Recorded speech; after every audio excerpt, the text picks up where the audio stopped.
estate agents. Welcome to the Weekly Closer. I'm your host, Jeff Underwood, along with my co-host, Joey Sampaga. I know you already know this. He's the man with the plan. That's right. He always has a plan. I do. I feel very scholarly today. Yeah, if I can even say that it didn't right. come out very well. But scholarly. Now you need to spell it. Yes. Use it in a sentence. That's Exactly. right. Okay, let's move on. No. Next. Oh, gosh. We are the Real Estate Marketing Maniacs. Oh, yeah. Oh, yeah, we are. We've got an amazing guest with us today. Mark Stapp, Executive Director of the Masters of Real Estate Development Program at the W.P. Carey School of Business at ASU. Mark Stapp. How's it going? Good. It's the only university in the state, isn't it? Yeah. Pretty much. I think so. I don't know that the other one. Yeah. Anyway. There's another one out there somewhere. Somewhere. So how have you been? I've been good. Yeah. School's warm. done. School's done. A little warm. Want to get the hell out of here. Yeah. Vacation plans? Yeah, I just came back from Cleveland. Ah. Okay. Rock and Roll Hall of Fame, man. Yeah. If you've not gone, it is absolutely worth going. Really? Very fun. Yeah, no, seriously. Okay. And I was impressed by Cleveland as well. Okay. So incredibly clean, no graffiti, zero, Wow. no homelessness on the streets. They've moved them all out, I think. Some interesting places to eat, but it's like half full. Huh. It was. Oh, yeah. I was impressed by the place, but they're making some changes, and there's some interesting research about Midwestern cities. We saw this happen with Pittsburgh. Cleveland reminds me of Pittsburgh 15 years ago. Okay. And Pittsburgh has really emerged as as a dynamic, diverse economy. You can see that's starting to happen. You see stuff happening like that in downtown Detroit.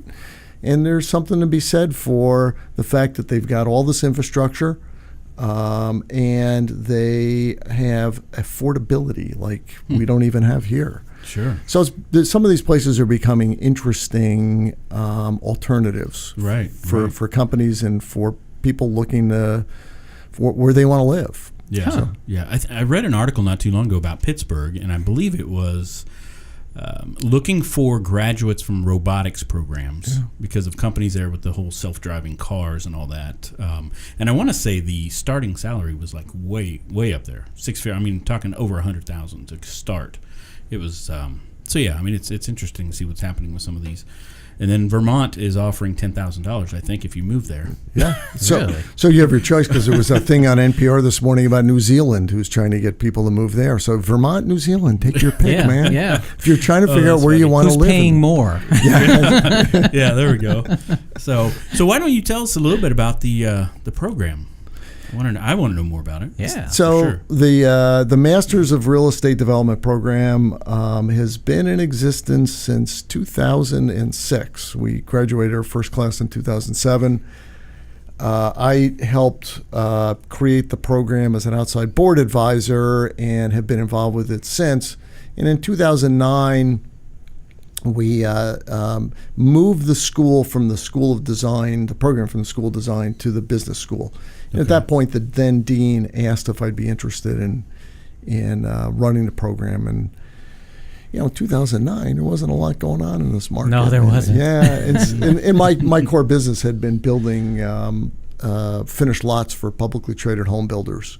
And there was really nothing going on there. That's a slow time, huh? Yeah, but being a lifelong learner, I've got some academic pedigree, and I knew the program well. And so I said, this is something I'd really like to do, an incredible opportunity. It's 41 credit hours in 2 semesters. So you start in August, you end in May. It's 9 months long. I tell people I give birth every 9 months to another litter of real estate developers. Yeah. So it's a very, very intense program. It's what we call block class cohort full immersion experiential education. Wow. Which means everybody does same thing, same time, same place, and you're doing the work in this cohesive environment. So a lot of peer learning. Okay. But that's really what this business is. I mean, as you know, this for sure. business is a lot about collaboration and working with other people and learning how to put together teams and work in teams. And so we try to create that same atmosphere. Okay. It's not product specific at all. The real key to this program is we're teaching you subject matter content, and then we're teaching you how to apply it simultaneously. The real overarching emphasis is that we're teaching you to be strategic, critical thinkers about the business of real estate. So the name real estate development is a little bit of a misnomer. We're really teaching you how to think about this business and increase the likelihood of success when you're making investments, whether those investments are purely a passive investment, whether it's an investment for renovation, you're buying a Class B, trying to reposition properties, adaptive reuse, or you're building, new and ground up kind of stuff. The general strategic thinking and critical business elements are all the same. And then the other thing we want to make sure we do is we want to make sure our students come out as industry thought leaders. So they're really pounded at with the responsibility to be socially and environmentally responsible community builders. Because real estate's this interesting business where it's the nexus between business and society. And what we're doing is we are involved in the built space, the built environment where life happens. Right. And we want to make sure that our students, when they graduate, understand their responsibility. You can do things in this business that inextricably alter both the environment and people's lives for a long time. So I think that students have to come out with an understanding that they have this moral and ethical responsibility to do the right thing and make good decisions. Yeah. And that's a big part of what we teach them as well. Okay. Are you seeing a lot of, are the majority of the students that come in, do they have some type of real estate background? They come in from various backgrounds. This is a business of many businesses. Mm-hmm. So we get students that are coming from construction management or brokerage, residential realtors, people from the design field, people from finance or banking. They come from a variety of different backgrounds. And that's really one of the challenges, but it's also one of the things that makes that peer learning process so rich, is that you have all these different perspectives about different aspects of the business that get melded into the program itself. Got it. Okay. So if a realtor like myself wanted to come through the program, and what are some of the main benefits to that person once they're finished up with the program? So a couple of things, because we have many residential realtors that come through the program because they want to shift their emphasis to either the commercial side of the business, which is vastly different, or they're interested in investing themselves or being more involved in the development process. And so it's a way for them to make that transition. I tell people, this is about 5 years of professional experience wrapped into 9 months. I mean, that's essentially the equivalent of it.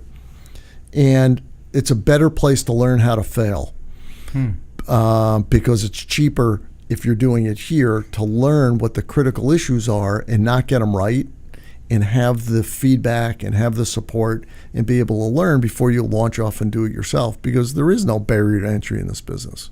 Mm-hmm. So what we're trying to do is provide that opportunity for people to truly understand the full breadth of what this business is. It's a substantial amount of financial analysis that's part of the program. But it's also a understanding of all of the other aspects, from design, construction, capital markets, market analysis, but also business and business strategy. That's a big part of it, and business management. Okay. Sounds like you have to like math. One of the hardest things for people is the financial analysis. They struggle. It's advanced Excel. We're teaching you how to be an analyst so you can increase the likelihood that your investment is going to be exactly what you thought it was, because the only time we know is in retrospect. It's not the day that you make the investment, whether you think it's successful or not. It's your ability to actually achieve whatever objectives. Right. Are there certain projects that real estate agents, once they're done with the expertise, going through the whole program, are there a couple that stand out as far as what types of projects they get involved with after? So let me give you an example of... Or some examples, of a woman who's a residential realtor, Mm-hmm. and she came to the program. She's a remarkable woman. She also happened to be a captain in the Air Force. She flew KC-135 refueling jets for Air National Guard. At the same time she was in the program, at the same time she had her license and was selling. Wow. So busy. Yeah, she's very busy. She came out of the program and had offers from a variety of companies that are in the commercial development, national companies development organizations. And, after a while she says, you know what, I want to go do my own thing. And she's now pursuing adaptive reuse and infill development here in Phoenix on her own account. Okay. She probably, it's not that she couldn't have gone to do some of these things on her own, but she didn't have the full skill set to be able to figure out what needed to be done and how to structure it, et cetera. Another person who actually owns an office, so he's got agents working for him in the East Valley, and he's off now making investments, and he's got a fairly substantial investment portfolio. But he learned how to put that portfolio together, learn how to analyze the various assets, to price them, and also the asset management side of it, what to do to increase the value, when to dispose of them, et cetera. Wow. Sounds exciting. You know what? It's rewarding for me, and I get to see these people come in with a set of expectations and then leave and go be successful, and that's cool. All right. So has anybody started to build like a tiny home community? You know what? You laugh, but I have several students that have pursued that kind of thing. A lot of students that go into affordable housing. Yeah. We have students that are, one of them is the development director for Chicanos por la Casa. We have another one is the development director for a company here that does affordable housing called Trellis. We have them across the country in various not-for-profit organizations. And, tiny homes are a reaction to affordability as much as anything else. Right. It's also a reaction to old people wanting to get rid of stuff and wanting to have a smaller footprint. Well, that's what I thought too, but it seems like there are storage units going up all over the place still. Yeah. Because they're living in the storage units. I think they're still not wanting to let go, right? It's hard, man. Wow. Yeah. Antiques Roadshow. So what are some of I know we talked a little bit about some of the students, but like how many students come through the program, or how have you seen it grown, I guess, since the beginning to now? And yeah, so interestingly, we've had the inverse to the economy in terms of our enrollment. As the economy's gotten better, enrollment has declined, but that's not just this program. It's graduate programs in general. Because when the economy's down, it's like, I got nothing to do. I might as well go better position myself because I know this is going to improve here soon, and I've got the time. And so we had as many as 42 students in a class, and that was in 2010. Our class this year was 22, and it's been somewhere around the 22, 25 for the last several years. Yeah. Looks like we have maybe a little bit more this upcoming year. Okay. But, that's usually the sizes in that range. Okay. Any standout projects that some of the students have gone on to do? Not necessarily local, but around the world or anything?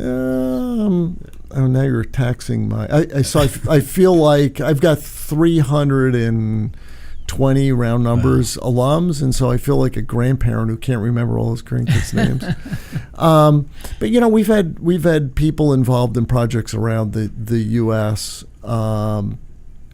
Here locally, from working with Red Development and Cityscape, and working with Ryan Companies and Opus, and folks like that, where they're working on really significant projects. There's a MRed grad up in Milwaukee that worked on, I'm trying to remember the name of the project, Drexel Square, Drexel Center. It was a big redevelopment project. He was the development manager up in Milwaukee. So, I've got one of them's the director of corporate real estate for Herbalife. Oh, really? Okay. Yeah, it was somebody who's involved in store development for PetSmart and Amazon, and places Nice. like that. So it's a pretty broad variety of yeah. places where people go when they graduate. Absolutely. All right. And you said it's is it how many credits? It's 41, and it's in a 9-month 9-month program. So is it That's very intense. Yeah, I was going to say, so is it, I guess, how many hours a week, or Yeah, so what are we looking at? So we have required what we call seat times, when you've got to be in class and faculty are talking to you, right? Subject matter classes. That's 8 in the morning till noon, Monday through Friday.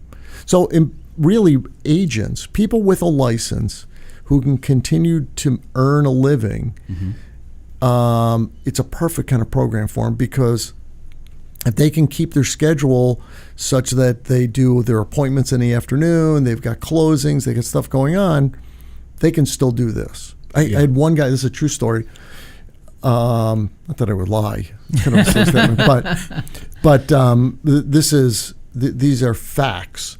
And one student graduated from the program, and he had $65 million worth of closings while he was in the program. Wow. He's a commercial land guy. Sure.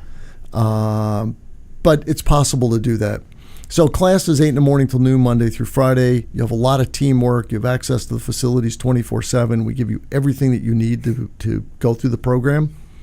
So you just have to coordinate with your team members. Yeah. Let people come back at 6 o'clock.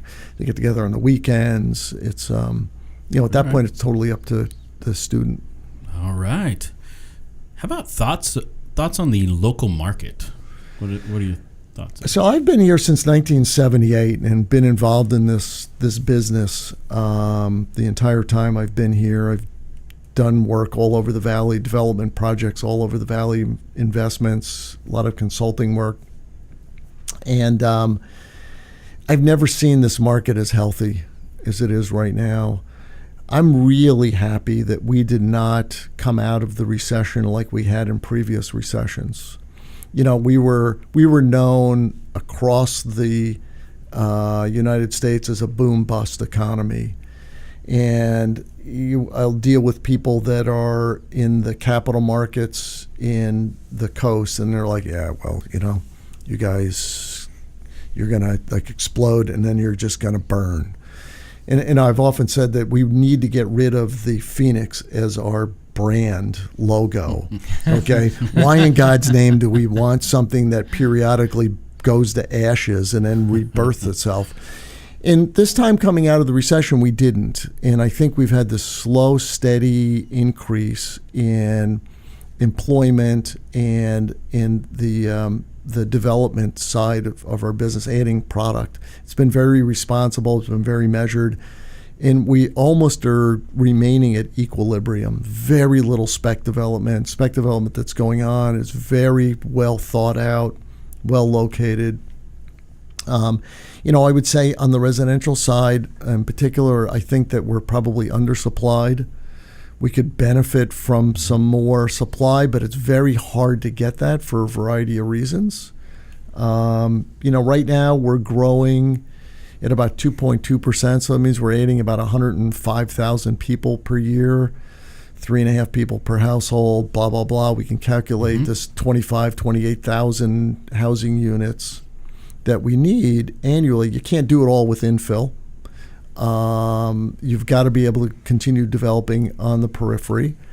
That's been slow to come around because land prices didn't drop like you thought they would. We ate up all of the excess inventory a couple of years ago, and building new is expensive. So I think those things continue to be governors on our overall growth. I think from an economic development standpoint, GPAC, Chris Mackey, and all of the from the city of Phoenix and all of the economic development folks around the valley. Mesa's doing a great job. We see higher wage earning jobs. We see more companies looking at us as a place to relocate. That's fabulous, but we've got to pay attention to the affordability side. We still, it's hard for people to believe sometimes, but we still have an affordability issue in this metropolitan area. Yeah. I think we're 22nd in the country in terms of affordability. In some regards, that's not a good thing. We have to be careful we don't kill that goose. Sure. That makes us desirable. But we've become a much more desirous place to live. You know, we're a more interesting place. We continue to develop the kinds of places that young people want to be associated with and want to be around. So I think that all bodes well for us. Yeah. So you made a good argument for tiny homes again. No. Yeah, I mean, it is something that I think because of technology and because of affordability, you can live in a tiny home and feel pretty comfortable. I think some of the issues with that are entitlements in density and jurisdictions. The same with pre-manufactured housing. Mm-hmm. So we've got this is the place where single-family residential rental really took hold in terms of new builds. I think we continue to see that as a significant business model when you start getting the publics that are doing it and the number of communities. Right. But it's also, we have one of the only prefabrication multifamily factories. There's a company called Katerra, which is essentially a tech company out of Silicon Valley. It's got a production plant here.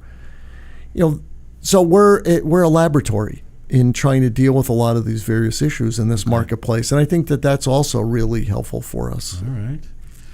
All right. A lot of great information. I appreciate that. Yeah. And now, so if agents and they're watching or listening right now, if they're interested in the program or finding out more, where should I send them or where should they go? I should have the website memorized, but the ASU.edu website, and or I think if you just Googled Masters of Real Estate Development Program, Arizona State University, you're going to find us. Okay. Yep. Under the master's program. Yep. Yeah, right. Got great faculty, and I think we have a proven ability to teach students useful, practical, high-level thinking skills. And happy to talk to anybody who's got interest in it at all. Okay. Buy them coffee. There you chat go. with them. Should they just email you through the site? They can email me at mark.stapp@asu.edu. All right. And it's STAPP. Correct. All right. Awesome. Are you ready to get in the ring? I'm ready. Okay. Here we go. I have no idea. Look at me. Well, I'm ready. a skinny old guy. Let's go for it. We're going to be good. It's going to be fun. Okay. I guarantee you. All right. All right. What's the best advice that anyone's ever given you? Be honest with yourself and only do business with people who are good to do business with. That's That's good. great. How about a favorite mobile app? Oh, geez. Favorite mobile app? I don't know. At this point, the one I use the most is Words with Friends. No, Words with Friends. Other than all of the other standard ones, yeah. Sure. Not Fortnite or anything? No. No, that stuff. No, yeah. Yeah, I don't do that. How about a book recommendation? Oh, so I like historical fiction, and this is relevant to our geography. I just finished reading a book called Epitaph, which is the background in the whole story regarding the Earp brothers' tombstone and the shootout at the OK Corral. But it's their lives, what led up to it, all the people involved. Was so well done. Really, really well done. Wow. What was the name again? Epitaph. Epitaph. All right. How about a productivity tool or software that you use on a regular basis? Oh, so I use sketching tools a lot. I'm a graphic thinker. We're dealing with the physical environment, and as a consequence, I have to think, both diagram or sketch out ideas. So it's there's a couple of different ones I use. So you like mind mapping, basically. I do like mind mapping, and I teach my students to do that as well. Awesome. You got a mask in your hand that scares me. Oh, Yes. yeah. Well, so you have one final question. Okay. Let me draw from here. I gotta draw from it. I don't have Yeah. to put it on. This No. is beautiful. What is that, velvet? Well, you can put it So on if what you is want. this? So I'll tell you. Who's your favorite superhero and why? It's my favorite superhero. I'd have to say it's Batman. Batman. Yeah, it's Batman.